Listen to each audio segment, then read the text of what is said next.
जय श्री राम दोस्तों, स्वागत है फिर से एक बार आपके अपने YouTube चैनल पर। आज मैं बात करूंगा बिहार सरकार के द्वारा जो उद्यमी योजना चलाई जा रही है उसके बारे में। इस योजना में 2023-24 में आई कुछ इम्पोर्टेंट अपडेट्स के बारे में आज हम बात करेंगे। इसमें कैसे आपको लोन मिलेगा, कितना प्रतिशत आपको छूट मिलेगा, क्या प्रतिशत ब्याज लगेगा, क्या दस्तावेज आपको देने होंगे, सभी चीजों के बारे में इस वीडियो में हम अच्छे से बात करेंगे। इस वीडियो को अंत तक जरूर देखेंगे। अगर आप पहली बार हमारे वीडियो को देख रहे हैं तो हमारे चैनल को सब्सक्राइब जरूर करें ताकि इसी तरह का महत्वपूर्ण वीडियोस के नोटिफिकेशन आपके यूट्यूब चैनल पर हमेशा मिलते रहे। स्क्रीन पर आप लोग देख रहे हैं उद्यमी योजना बिहार के बारे में हम अभी बताने जा रहे हैं। इस योजना का सबसे महत्वपूर्ण बिंदुएं हैं वो कुछ इस प्रकार है कि इस योजना के अंतर्गत जो आपको लोन मिलेगा उसका 50% तक आपका जो लोन है उसे सब्सिडी के तौर पे माफ कर दिया जाएगा, जो कि अधिकतम 5 लाख तक माफ हो जाएगा। यानी 10 लाख तक आपका मैक्सिमम अमाउंट है जो कि लोन के रूप में आपको प्राप्त होगा और 50% जिसमें से आपको माफ कर दिया जाएगा, यानी कि मैक्सिमम 5 लाख तक आपको माफ कर दिया जाएगा। और बचे हुए 5 लाख आपको आने वाले 7 वर्षों में SC, ST, EBC या युवा है तो आपको 1% के दर से 85 समान किस्तों में अदा करना है, जो कि 7 वर्षों में पूरा हो जाएगा। अगर आप महिला हैं तो आपको 0% का इंटरेस्ट रेट लगेगा, यानी कि बिल्कुल ब्याज मुक्त आपको ये ऋण दिया जाएगा। इस योजना का जो बहुत ही महत्वपूर्ण एक पार्ट ये भी है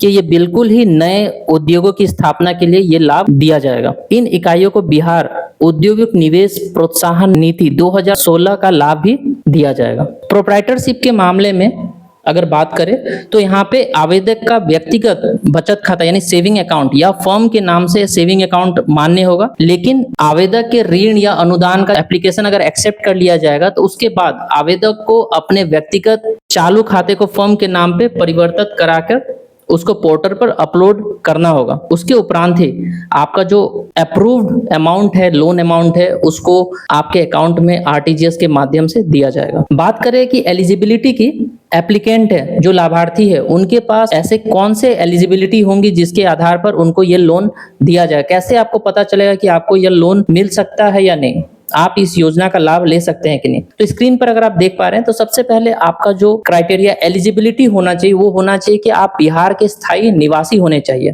दूसरा, आप अनुसूचित जाति, अनुसूचित जनजाति, अति पिछड़ा वर्ग, महिला, युवा या अल्पसंख्यक के अंतर्गत हैं, तभी आप इस योजना का लाभ ले सकते हैं। कम से कम आपकी educational qualification 10+2 intermediate, ITI, polytechnic, diploma या उसके समकक्ष क्वालिफिकेशन है, तभी आप इस योजना का लाभ ले सकते हैं। उम्र सीमा जो इसकी होगी वो 18 से 50 साल होगा। अगर आपका 18 से कम उम्र है तब आप इस योजना का लाभ नहीं ले सकते हैं। अगर आपकी उम्र 50 साल से ऊपर है तो आप इस योजना का लाभ नहीं ले सकते हैं। प्रोप्राइटरशिप के मामले में मैंने पहले ही आपको बता दिया है कि उसके लिए व्यक्तिगत आपका जो प्रोप्राइटर है उनका सेविंग अकाउंट अगर है तो उसका जैसे ही उनका अमाउंट अप्रूव्ड हो जाएगा उसके बाद उसको करंट अकाउंट में कन्वर्ट करके फर्म के नाम पे या उनके नाम पे उसको कन्वर्ट कराना होगा, तभी वो अमाउंट RTGS के माध्यम से करंट अकाउंट में ट्रांसफर किया जाएगा। या पहले से अगर करंट अकाउंट है प्रोप्राइटर के नाम से या फर्म के नाम से तो वो मान्य होगा।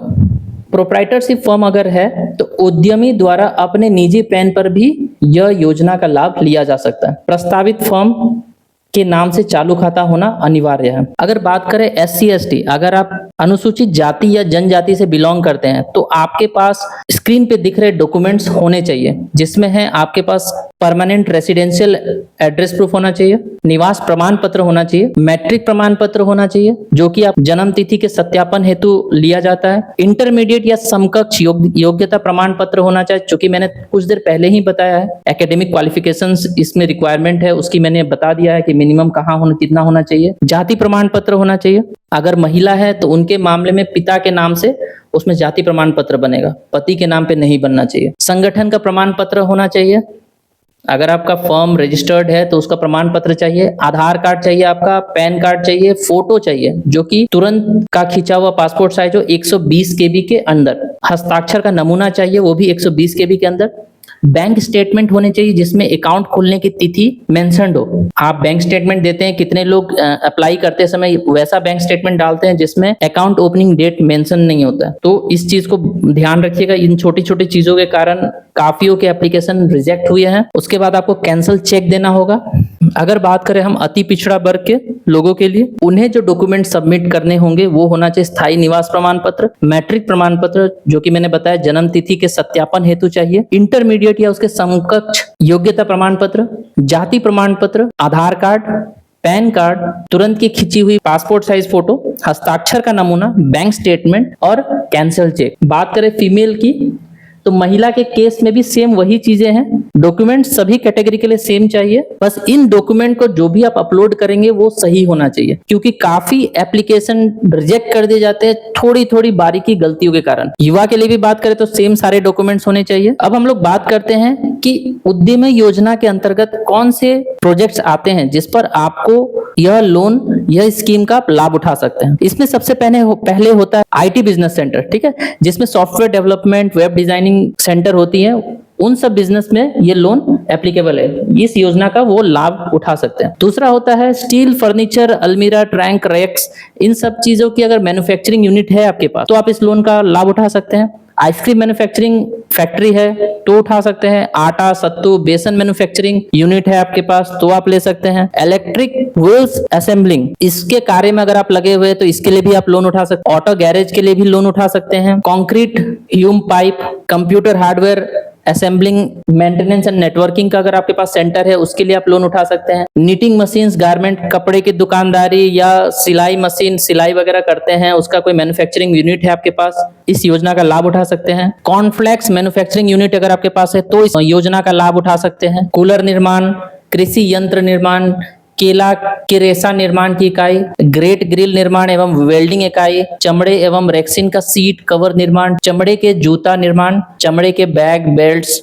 वॉलेट एवं ग्लोव्स आदि निर्माण, जैम, जेली, सॉस उत्पादन का मैन्युफैक्चरिंग यूनिट है अगर आपके पास तब भी आप योजना का लाभ उठा सकते हैं। डिस्पोजेबल डायपर एवं सैनिटरी नैपकिन, इसका यूनिट अगर आपके पास है मैन्युफैक्चरिंग यूनिट तब भी इस योजना का आप लाभ ले सकते हैं। आगे बढ़ते हुए हम देख रहे हैं ड्राई क्लीनिंग यूनिट है आपके पास तब भी आप इस स्कीम का लाभ ले सकते हैं। ऑयल मिल, दाल मिल, नोटबुक, कॉपी, फाइल, फोल्डर उत्पाद की भी आपकी अगर मैन्युफैक्चरिंग यूनिट है तब भी आप इस योजना का लाभ उठा सकते हैं। पशु आहार उत्पादन की मैन्युफैक्चरिंग यूनिट है अगर आपके पास तब भी इस स्कीम का लाभ उठा सकते हैं। पावर लूम इकाई, पीवीसी जूता, पैथोलॉजिकल जांच घर है आपके पास तब भी आप ले सकते हैं। पोहा, चूड़ा उत्पादन की मैन्युफैक्चरिंग यूनिट अगर है आपके पास, प्लास्टिक सामग्री, बॉक्स, बॉटल्स, ये सब की मैन्युफैक्चरिंग यूनिट्स है अगर आपके पास। फलों के जूस निर्माण की इकाई, फ्लैक्स प्रिंटिंग, बढ़ईगिरी एवं लकड़ी के फर्नीचर बनाने की अगर वर्कशॉप है आपके पास, बांस का सामान फर्नीचर उत्पाद इकाई, बीज प्रसंस्करण एवं पैकेजिंग,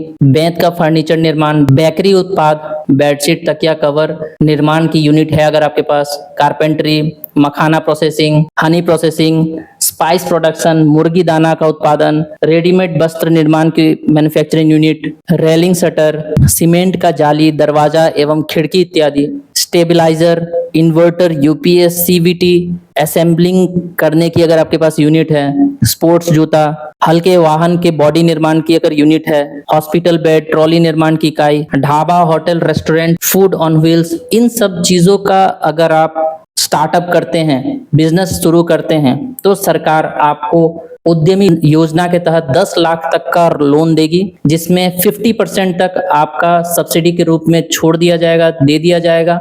ये जो स्वीकृत राशि है इसकी जो भुगतान सरकार आपको करेगी वो 3 किस्तों में करेगी। दूसरी इंपॉर्टेंट बात यह है कि यह योजना परिवार में केवल एक सदस्य को दिया जाएगा। अगर आपके घर में 10 लोग हैं, अगर आपके पास बिजनेस प्लान है तो ऐसा नहीं कि 10 के ऊपर आप लोन ले सकते, नहीं, कोई एक व्यक्ति इस योजना का लाभ पूरे परिवार में ले सकता है। विशेष जानकारी के लिए टोल फ्री नंबर मैंने मेंशन कर दिया है स्क्रीन पर, आप उसे देख रहे हैं, उस पर कॉल करके आप जानकारी ले सकते हैं। इस स्कीम का लाभ लेने के लिए आपको udyami.bihar.gov.in पर जाएंगे, वहां पे पंजीकरण पे क्लिक करेंगे और अपने आप को पंजीकृत करेंगे। हालांकि अभी उसका डेट नहीं आया है, उसका एक पोर्टल ओपन होता है, विंडो ओपन होता है, उस समय आप उस पे पंजीकरण अपने फर्म का, अपने उद्योग का कर सकते हैं। मैं इस वेबसाइट का लिंक अपने डिस्क्रिप्शन बॉक्स में डाल दूंगा, आप वहां पे जाके इसे एक्सेस कर सकते हैं। अगर उद्यमी योजना के अंतर्गत किसी भी तरह के आपका मन में अगर सवाल है, डाउट है, तो आप मुझे कमेंट बॉक्स में जरूर पूछें। वीडियो अगर पसंद आया हो तो चैनल को लाइक, शेयर और सब्सक्राइब जरूर करें। धन्यवाद।